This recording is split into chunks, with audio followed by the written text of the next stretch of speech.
hiniganti mo. Wow! Mapapatawad ka ni Ganda. Magbaba ka naman sa kanila. Hindi!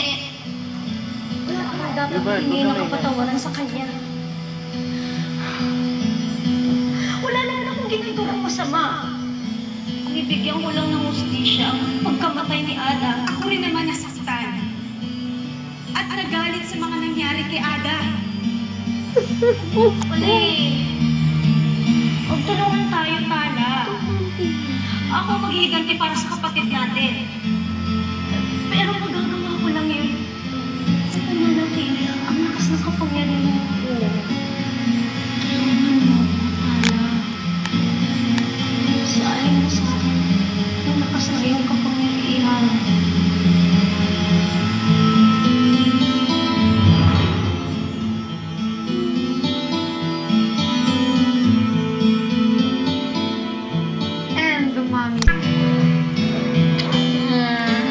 Good night, Melissa.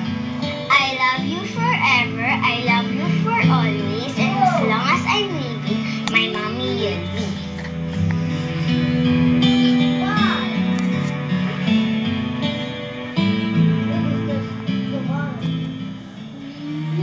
Ayan, oh.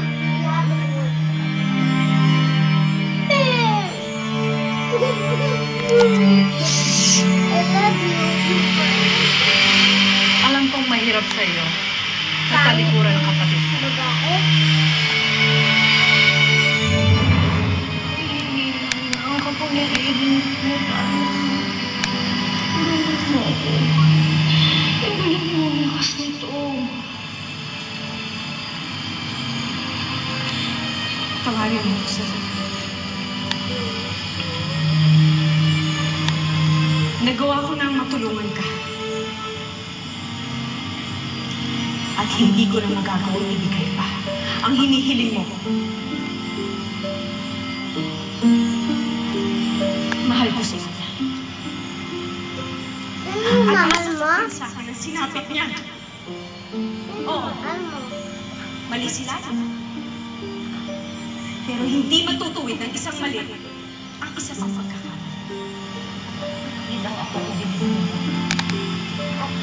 Pati si Ada. Sige, bumalik ka sa lawa. Pabayaan mo. Mula ngayon, isipin mo ulit. Patay na ako. Sarah! Pinasundan kita kagabi. Kaya mo, tama ang desisyon mo.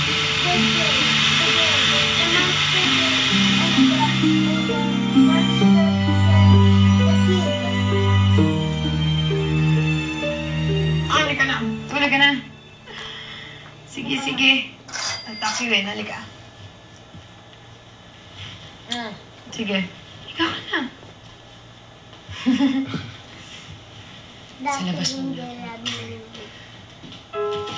Baby, it's my first one. Sino yung babae yung nagpapanggap ng mommy ng anak ko?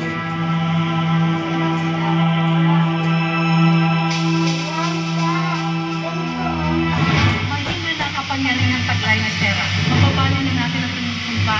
Susubukan natin yung gusto ang mali. Ang babae, muli magiging lalaki. Bakit? Ano nangyari sa'yo?